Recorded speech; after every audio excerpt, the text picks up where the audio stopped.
Episode 27.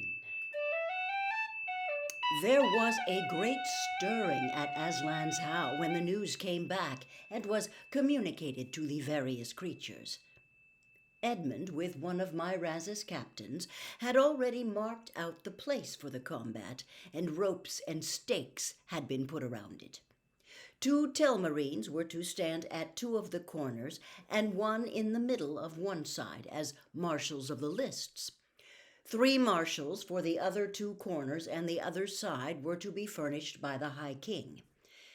Peter was just explaining to Caspian that he could not be one because his right to the throne was what they were fighting about, when suddenly a thick, sleepy voice said, "Your Majesty, please." Peter turned, and there stood the eldest of the bulgy bears. "If you please, Your Majesty," he said, "I'm a bear, I am." "To be sure you are, and a good bear too, I don't doubt," said Peter. "Yes," said the bear. "but it was always a right of the bears to supply one marshal of the lists." "Don't let him," whispered Trumpkin to Peter. "He's a good creature, but he'll shame us all. He'll go to sleep, and he will suck his paws, in front of the enemy, too." "I can't help that," said Peter, "because he's quite right. The bears had that privilege. I can't imagine how it has been remembered all these years when so many other things have been forgotten." "Please, Your Majesty," said the bear.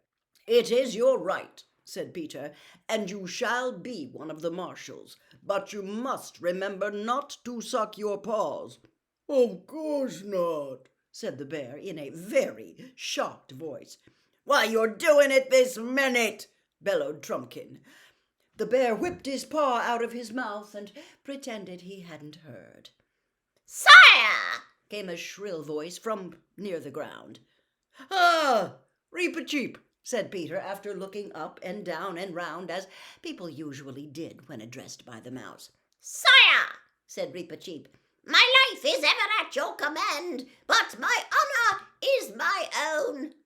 Sire, I have among my people the only trumpeter in your Majesty's army. I had thought perhaps we might have been sent with the challenge. Sire, my people are grieved. Perhaps if it were your pleasure that I should be a marshal of the lists, it would content them."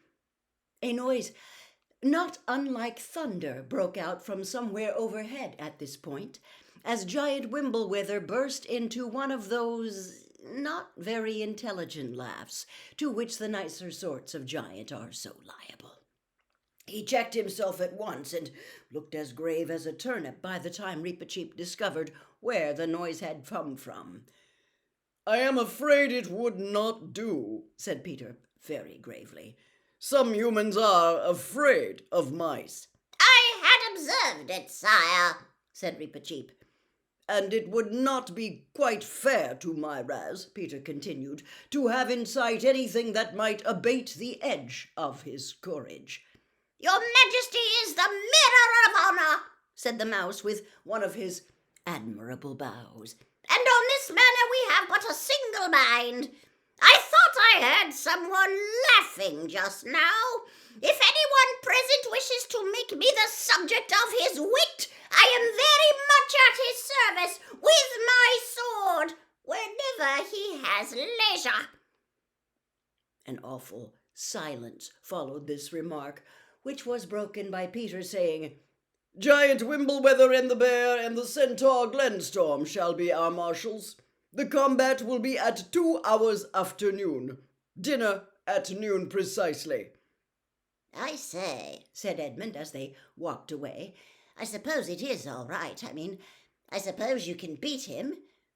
"That's what I'm fighting him to find out," said Peter. Chapter 14. How all were very busy. A little before 2 o'clock, Trumpkin and the badger sat with the rest of the creatures at the wood's edge, looking across at the gleaming line of Myraz's army, which was about 2 arrow shots away. In between, a square space of level grass had been staked for the combat. At the two far corners stood Glorzel and Caspian with drawn swords. At the near corners were giant Wimbleweather and the bulgy bear, who, in spite of all their warnings, was sucking his paws and looking, to tell the truth, uncommonly silly. To make up for this, Glenstorm, on the right of the lists, stock still except when he stamped his hind hoof occasionally on the turf, looked much more imposing than the Telmarine Baron who faced him on the left. Peter had just shaken hands with Edmund and the doctor and was now walking down to the combat. It was like the moment before the pistol goes at an important race, but very much worse. "I wish Aslan had turned up before it came to this," said Trumpkin. "So do I," said Truffle Hunter, "but look behind you." "Crows and crockery," muttered the dwarf as soon as he had done so. "What are they? Huge people, beautiful people, like gods and goddesses and giants, hundreds and thousands of them, closing in behind us. What are they?" "It is the Dryads and Hamadryads and Sylvans," said Truffle Hunter. "Aslan has waked them." Said the dwarf. "That'll be very useful if the enemy try any treachery. But it won't help the High King very much if Myraz proves handier with his sword." The Badger said nothing, for now Peter and Myraz were entering the lists from opposite ends, both on foot, both in chain shirts with helmets and shields. They advanced till they were close together. Both bowed and seemed to speak, but it was impossible to hear what they said. Next moment the two swords flashed in the sunlight. For a second the clash could be heard, but it was immediately drowned because both armies began shouting like crowds at a football match. "Well done, Peter! Oh, well done!" shouted Edmund as he saw Myraz reel back a whole pace and a half. "Follow it up, quick!" And Peter did, and for a few seconds it looked as if the fight might be won. But then Myraz pulled himself together, began to make real use of his height and weight. "Myraz! Myraz! The king! The king!" came the roar of the Telmarines. Caspian and Edmund grew white with sickening anxiety. "Peter is taking some dreadful knocks," said Edmund. "Hello," said Caspian. "What's happening now?" "Both falling apart," said Edmund. "A bit blown, I expect. Watch. Ah, now they're beginning again. More scientifically this time, circling round and round, feeling each other's defenses." "I'm afraid this Myraz knows his work," muttered the doctor.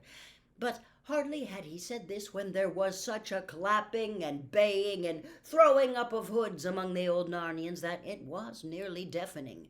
What was it? What was it?" asked the doctor. "My old eyes missed it."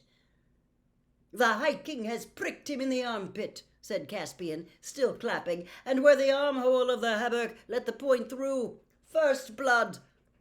"It's looking ugly again now, though," said Edmund. "Peter's not using his shield properly. He must be hurt in the left arm." It was only too true.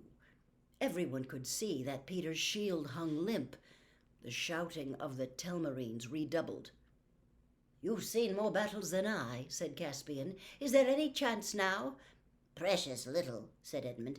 "I suppose he might just do it, with luck."